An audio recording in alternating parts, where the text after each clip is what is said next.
నమస్తే అండి. నేను వాణి. నా ఛానల్ ఫస్ట్ టైమ్ చూస్తుంటే ప్లీజ్ సబ్స్క్రైబ్ చేసుకోండి. లైక్ చేసి షేర్ చేయండి. ప్రేమ బంధం 5వ పార్ట్ వినేద్దాం. అక్షర చెప్తుంది. కానీ నా గమ్యానికి ఎవరినీ అడ్డంగా ఉంచదలుచుకోలేదు. అందుకే నాని చెప్పినట్టుగా పెళ్లి చేసుకుంటున్నా. నేను అనుకున్నది సాధించటానికి నిన్ను వదిలేయాలని కాంట్రాక్ట్ పేపర్స్‌పై సైన్ పెట్టించుకున్నాను.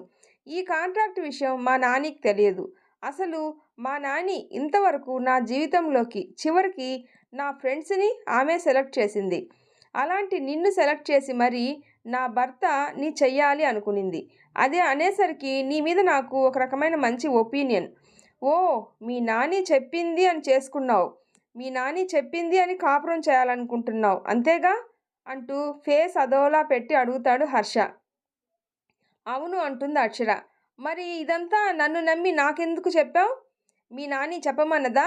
అంటాడు హర్ష. లేదు, నాకు చెప్పాలనిపించింది చెప్పాను.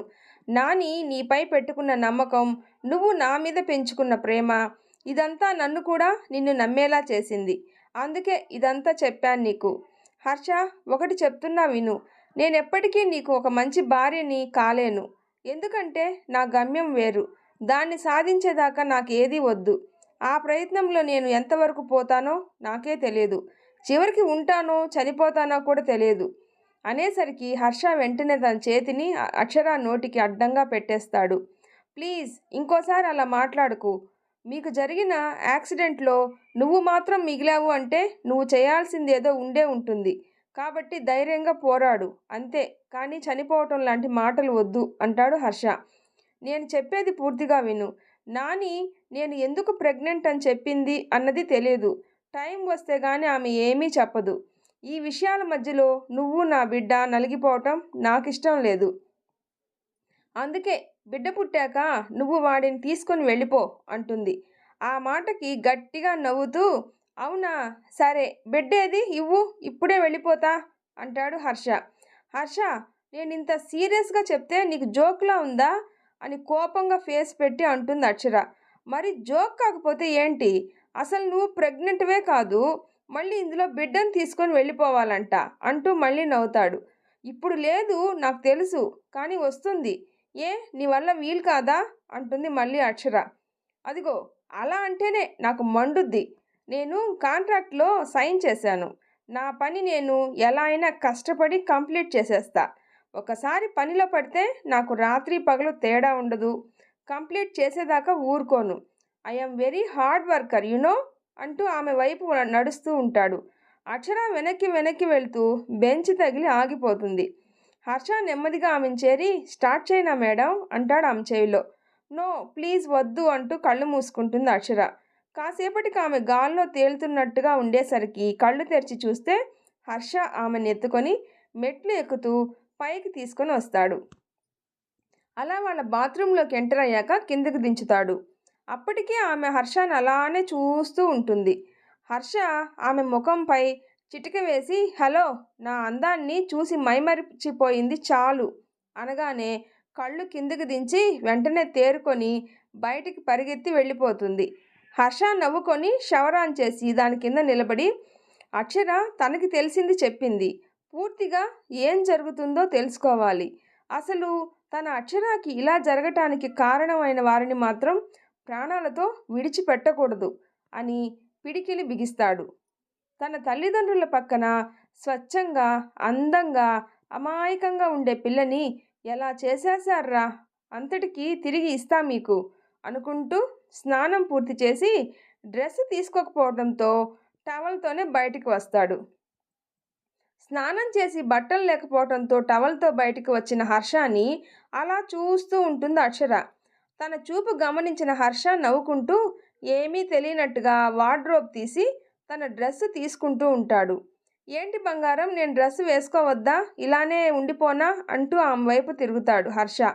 కానీ ఒక కండిషన్ అనేలోపు ఆమె ఫోన్ రింగ్ అవటంతో మాట్లాడుతూ బాల్కనీలోకి వస్తుంది.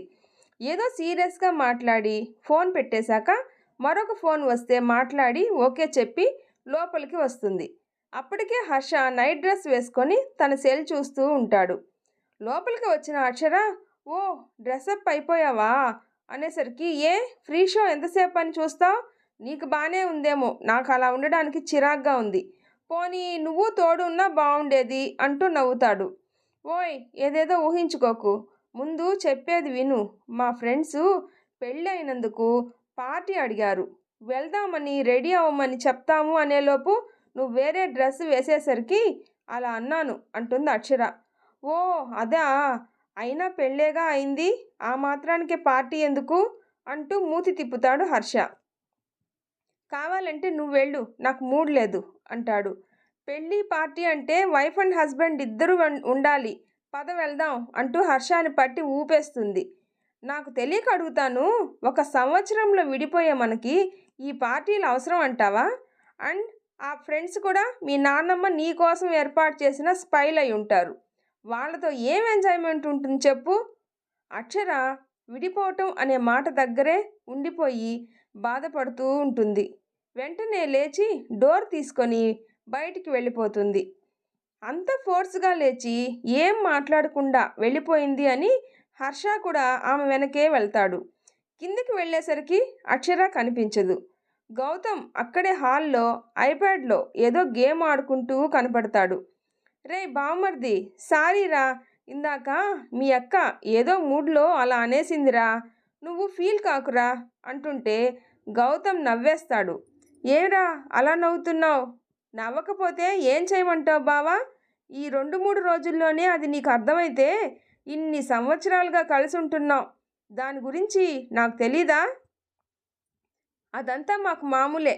ఇంకో విషయం తెలుసా, అది తిట్టిన ప్రతిసారి ఏదో ఒకటి గిఫ్ట్ ఇస్తుంది నాకు. ఈ ఐప్యాడ్ కిందటిసారి కోప్పడినప్పుడు తెచ్చింది, ఈసారి ఏం తెస్తుందో అని వెయిటింగ్ బావా అని మెరిసే కళ్ళతో అంటాడు గౌతమ్. ఏంటో మీ ఇంట్లో మీరు మాత్రమేనా, మిగతా అంతా తింగిరిగానే ఉంటారా? అదేంటి బావా అలా అనేసావు అంటాడు గౌతమ్.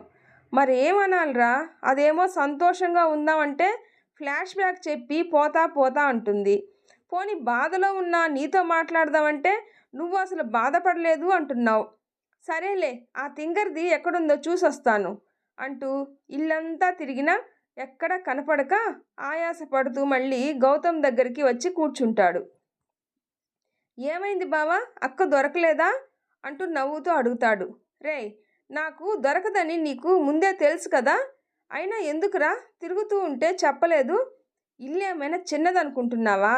ఈ ఇల్లు కన్నా తిరుపతి కొండ ఎక్కి దిగటం సులభంరా, అదైతే పుణ్యమైనా వస్తుంది అంటూ ఏడుపు మొహం పెడతాడు హర్ష. దానికి గౌతమ్ నవ్వుతూ, హీరోయిన్ కోసం వెళ్తున్నా హీరోలా వెళ్ళావు కదా బావా, ప్రయత్నం చేయనీలే అనుకొని ఊరుకున్నా అని తన గేమ్ ఆడుకుంటూ, పర్వాలేదు బావా, మా అక్క మీద చాలానే ప్రేమ ఉంది అంటూ నవ్వుతాడు.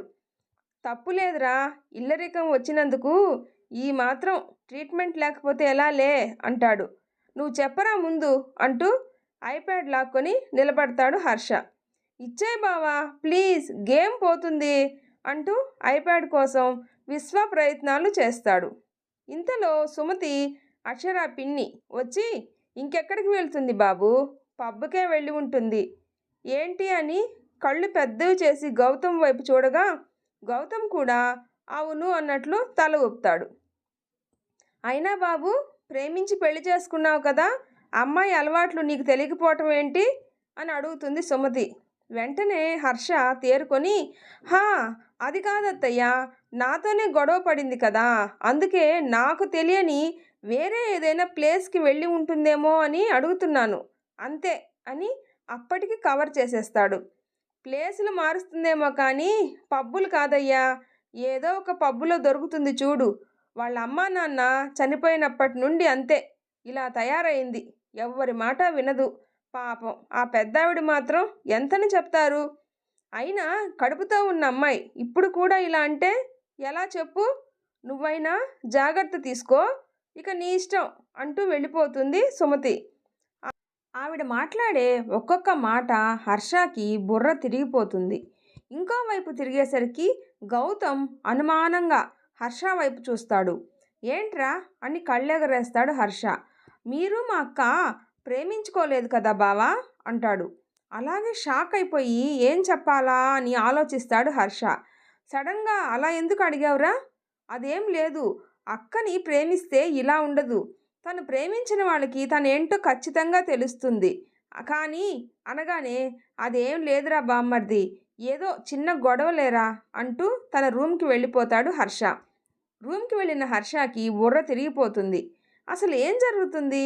తనేం చేయాలి అని ఏమీ అర్థం కాక ఏదో ఆలోచన వచ్చిన వాడిలా లేచి వార్డ్రోబ్ తీసి అందులోని బ్యాగ్‌లో సర్ది కిందికి వస్తాడు.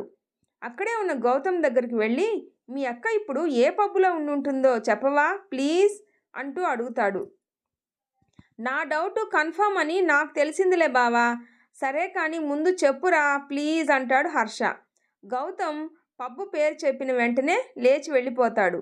గూగుల్ లొకేషన్ ద్వారా రూట్ చూసుకొని పబ్బుకు చేరుకుంటాడు. లోనికి వెళ్ళాక మొత్తం డ్యాన్సులు, లైటింగ్సు, సౌండ్స్తో హోరెత్తిపోతూ ఉంది ఆ ప్రాంతమంతా. మొత్తం చుట్టూ చూస్తాడు, ఎక్కడా అక్షర కనిపించదు. ఇంతలో తమ పెళ్లిలో చూసిన ఒక అమ్మాయి కనిపిస్తుంది అక్కడ. ఆమె దగ్గరకు వెళ్ళి, "అక్షర ఇక్కడికి వచ్చిందా?" అంటాడు. ఆమె "మీరు" అనగానే, "ఐ యామ్ హర్ష, అక్షరాకి భర్త." "ఓ సారీ సార్, మేడం పైన ఉన్నారు రండి" అంటూ తీసుకువెళ్తుంది ఆ అమ్మాయి. తీసుకువెళ్ళి ఒక రూమ్ ముందు నిలబెట్టి 2 సార్లు డోర్ కొట్టి వెళ్ళిపోతుంది. హర్ష పిచ్చోడిలా జరిగేదంతా చూస్తూ ఉంటాడు. ఈలోగా తలుపు తీస్తుంది వేరే అమ్మాయి. "రండి సార్" అంటూ లోనికి తీసుకుపోయి ఒక డోర్ దగ్గర నిలబడి 3 సార్లు కొడుతుంది. వెంటనే డోర్ ఓపెన్ అవుద్ది. చూస్తే అక్షర కళ్ళు పెద్దవి చేసి చూస్తూ ఉంది. హర్ష వెంటనే లోనికి వెళ్ళి డోర్ వేసేస్తాడు. "ఓయ్ ఏంటిది? నువ్వు ఇక్కడ" అంటుండగా హర్ష గట్టిగా కౌగిలించుకుంటూ "సారీ బంగారం" అంటాడు. విదిలించుకొని తోసేస్తుంది అక్షర. "సారీ చెప్పాను కదా ప్లీజ్ బంగారం" అంటూ బుగ్గలు పట్టుకుంటూ అడుగుతాడు. "ఇదిగో చూడు, నీ కోసం నా కోసం డ్రెస్సెస్ కూడా తెచ్చాను. అటు నుండి ఇలా మీ ఫ్రెండ్స్ పార్టీకి వెళ్ళిపోదాం" అంటూ తను తెచ్చిన బ్యాగు ఆమె చేతికిస్తాడు. "నిజమా?" అంటూ అక్షర తన బ్యాగ్ని ఓపెన్ చేసి చూస్తుంది. చూడగానే దానిలో గ్రీన్ కలర్ లెహంగా, అదే కలర్ టాపు ఉండి రాణి కలర్ దుపట్టా ఉండే డ్రెస్సు తీసుకువస్తాడు. "ఈ డ్రెస్సు నీకెలా?" అంటూ అతని వైపు ఆశ్చర్యంగా చూస్తుంది. "ఓ అదా, నీకోసం డ్రెస్సు తెద్దామని చూస్తే అన్నీ పిచ్చివే ఉన్నాయి. ఇక్కడ ఈ లెహంగా లోపలికి ఉంది, చాలా నచ్చింది, అందుకే తెచ్చాను. ఆ దుపట్టా మాత్రం దారిలో నేనే షాపింగ్కి వెళ్ళి తెచ్చాను. వాటితో పాటు ఇది కూడా వేసుకుంటే సూపర్గా ఉంటుంది" అంటాడు హర్ష. ఆ డ్రెస్సు ఆమె పేరెంట్స్ వేరే సిటీకి వెళ్ళినప్పుడు ఎంతో ముచ్చటపడి ఆమె కోసం కొన్నారు. పింక్ కలర్ దుపట్టా బాగుంటుంది, కొనాలి, అక్కడ దొరకలేదమ్మా అన్న ఆమె అమ్మ మాటలు గుర్తుకు వస్తూ ఉంటే అవి పట్టుకొని అలానే ఏడుస్తూ కూర్చుండిపోతుంది. అలాగే ఏడుస్తూ, "నీకు తెలుసా, అమ్మ వాళ్ళు చివరిగా నా కోసం కొన్న డ్రెస్సు నా పుట్టినరోజున వేసుకుందాం అనుకున్నాను. కానీ పుట్టినరోజు కన్నా ముందు వాళ్ళు చనిపోవటం వల్ల జన్మ ఇచ్చిన వారే లేనప్పుడు ఇంక నా జన్మదినం చేసుకోవటమే మానేశాను. అందుకే ఎప్పుడు ఈ డ్రెస్ని వాడనే లేదు నేను" అంటూ ఆ డ్రెస్ని పట్టుకొని ఏడుస్తుంది. "సారీరా బంగారం, ప్లీజ్, తెలియక తెచ్చాను, నిన్ను బాధ పెట్టాలని కాదు" అంటూ ఆమె పక్కన కూర్చొని ఆమెని గుండెలకి హత్తుకొని ఓదార్చటానికి ప్రయత్నిస్తూ ఉంటాడు. అతడి హృదయం దగ్గర గల ప్రశాంతతకి కాసేపటికి ఏడుపు ఆపినా సరే లేవకుండా అలానే ఉంటుంది. గంటయ్యాక, "సరే ఇంకలే, వేరేవి కూడా తెచ్చాను, వాటిలో ఒకటి వేసుకో, పార్టీకి వెళ్దాం పద, ఇంక నువ్వు ఏడవద్దురా ప్లీజ్" అనగానే బుద్ధిగా తల ఊపుతుంది అక్షర. అంత ముద్దుగా బుద్ధిగా తలూపిన ఆమెను చూసి నుదిటిపై ముద్దు పెట్టుకుంటాడు హర్ష. అలా ఇద్దరూ లేస్తారు. అలా ఆమె వేరే డ్రెస్ వేసుకొని వస్తుంది. ఈలోపు హర్ష కూడా రెడీ అయ్యి ఇద్దరు కారులో వెళ్తూ ఉంటారు. "అవును, ఇందాక అడుగుదాం అనుకున్నాను, పబ్బులో ఏంటి? నాకు అదంతా ఏం అర్థం కాలేదు" అని తనకు జరిగిందంతా చెప్పి అడుగుతాడు. దానికి అక్షర నవ్వి, "అదా, నేను ఎంత మారినా అదంతా నటనే కదా. నాకు ఇలా పబ్బులు అవన్నీ చాలా చిరాకు. బట్ అది బయటపడకూడదు కదా, అందుకే ఇదంతా. లోపల రూమ్లో ఉంటా, ఈ సౌండ్స్ ఏమి రావు. ఫస్ట్ అమ్మాయి ఒకసారి డోర్ కొడితే బయటవారు అని అర్థం, 2 సార్లు అంటే ఫ్యామిలీ అని అర్థం. సెకండ్ అమ్మాయి బయట వాళ్ళు వస్తే లోనికి రానివ్వదు. ఫ్యామిలీ అయితే ఒకసారి డోర్ కొడితే నాని వచ్చినట్లు, 2 సార్లు అయితే గౌతమ్ వచ్చినట్లు" అని చెప్తుంది. మరి 3 సార్లు కొడితే నేనొచ్చినట్లు అర్థమా? అదే అర్థం కాలేదు. అసలైతే నాని లేదా గౌతమ్ వస్తేనే నా వరకు తీసుకొస్తారు. కానీ నిన్ను ఆ మొదటి అమ్మాయి ఎందుకు తీసుకువచ్చింది అన్నదే తెలియలేదు. మొదటి అమ్మాయి ఫ్యామిలీని తీసుకువస్తే రెండో అమ్మాయి ఖచ్చితంగా నా దగ్గరకు పంపుతుంది. మీరు నా వరకు వచ్చిన మూడవ వ్యక్తి కావటం వల్ల ఆమె 3 సార్లు కొట్టినట్టుంది అంటూ నవ్వుతుంది. హర్ష కళ్ళు పైకెత్తి ఏంటో నేనింకా ఎన్ని చూడాలో. ఇంతలో వాళ్ళు అనుకున్న ప్లేస్కి వస్తారు. అదొక 5 స్టార్ హోటల్. దిగగానే వీళ్ళ కోసం 3 అమ్మాయిలు 2 అబ్బాయిలు ఉంటారు. దిగగానే ముందుగా ఒక అమ్మాయి వచ్చి అక్షరాన్ని కౌగిలించుకుంటుంది. తర్వాత మిగతా వాళ్ళు కూడా వచ్చి హగ్ చేసుకుంటారు. అక్షర వాళ్ళకి తన హస్బెండ్ అని చెప్పి హర్షాని పరిచయం చేస్తుంది. లోనికి వెళ్ళి ఏవేవో ఆర్డర్ ఇస్తారు, ఫుడ్ అండ్ డ్రింక్స్ అన్నీ. అలా తాగుతూ తింటూ ఏదేదో మాట్లాడుకుంటూ మొత్తానికి ఓ 2 గంటలు ఉండి బయలుదేరతారు.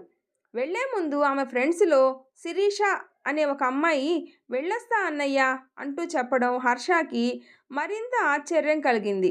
అక్కడితో అయిపోయాక ఎవరి దారిన వాళ్ళు వెళ్ళిపోయాక హర్ష వాళ్ళు బయలుదేరతారు. దారిలో హర్ష వాళ్ళంతా మీ నాని సెట్ చేసిన ఫ్రెండ్సే కదా, ఒక్క శిరీష తప్ప అంటాడు. ఆ మాటకి షాక్ అయిన అక్షర నీకెలా తెలిసింది అంటుంది. వాళ్ళు సివిల్ డ్రెస్లో ఉన్న బాడీ గార్డ్స్లా ఉన్నారు, ఆ మాత్రం తెలీదా? కానీ శిరీష మాత్రం అలా కాదు. ఆమె ప్రతి పనిలో ప్రేమ అభిమానం కనిపిస్తుంది, అందుకే చెప్పాను అని సింపుల్గా చెప్తాడు హర్ష. వామ్మో, నీ బ్రెయిన్ సూపర్ అసలు అంటుంది అక్షర. శిరీష నా చిన్నప్పటి ఫ్రెండు. నా ఫ్లాష్ బ్యాక్లో నాకు మిగిలింది ఆమె మాత్రమే. చాలా మంచిది, నేనంటే చాలా ఇష్టం. అందుకే నాని శిరీషను మాత్రమే నా సర్కిల్లో ఉండనిచ్చింది. కానీ నువ్వు భలే కనిపెట్టేశావు. నన్ను పొగిడింది చాలే కానీ నువ్వు హ్యాపీయేనా? పార్టీ పార్టీ అన్నావు కదా అంటాడు హర్ష. హా, నువ్వు హ్యాపీగా లేవా అని తిరిగి అడుగుతుంది అక్షర. నువ్వు హ్యాపీ అయితే ఆటోమేటిక్గా నేను హ్యాపీనే, బట్ పెద్దగా ఎంజాయ్మెంట్ ఏం లేదు. అవునా, మీరెలా చేసుకుంటారు అని అడుగుతుంది అక్షర. ఈలోగా ఇల్లు వచ్చేయటంతో దిగి లోపలికి వెళ్తారు. అక్షర కారులో నుండి ఒక పార్సిల్ తీస్తుంది. ఎవరికి? గౌతమ్కేనా ఇది అంటాడు హర్ష. నీకెలా తెలుసు అంటూ ఆశ్చర్యపోయి అడుగుతుంది. నువ్వు లేనప్పుడు చాలా జరిగిందిలే పద అంటూ లోనికి వస్తారు. గౌతమ్ వెంటనే అక్క నా పార్సిల్ ఏది అంటూ తన చేతిలో ఉన్న తీసుకొని థ్యాంక్ యూ అక్క అంటూ బుగ్గపై ముద్దు పెట్టి తన రూమ్కి వెళ్ళిపోతాడు. సరిపోయింది అని నవ్వుకొని ఇద్దరు లోనికి వెళ్ళిపోతారు. రూమ్లోకి వెళ్ళగానే అక్షరాన్ని గట్టిగా హత్తుకొని బుగ్గపై ముద్దు పెడతాడు హర్ష. ఓయ్ ఏంటిది, అందరూ నా బుగ్గల్ని ఏడిపిస్తున్నారు అంటుంది అక్షర. తల్లిదండ్రుల్ని కోల్పోయి వాళ్ళ కోసం నువ్వు నీ జీవితాన్నే వదిలేసి తాపత్రయపడుతున్నావు. మీ తమ్ముడేమో నువ్వు కోపపడినా కూడా అసలేం ఫీల్ అవ్వలేదు సరికదా, పైగా నిన్నే వెనకేసుకొచ్చాడు. అంటే నువ్వు అతడిని ఎంతగా ప్రేమించి ఉంటావు. అంత గొప్ప ప్రేమ భారీగా నాకు దక్కినందుకు ఆనందంలో ఇలా చేశానన్నమాట అంటాడు. తర్వాత ఏం జరుగుతుందో నెక్స్ట్ పార్ట్లో తెలుసుకుందాం. వీడియో నచ్చితే ప్లీజ్ లైక్ చేసి షేర్ చేయండి, సబ్స్క్రైబ్ చేసుకోండి. Thanks for watching.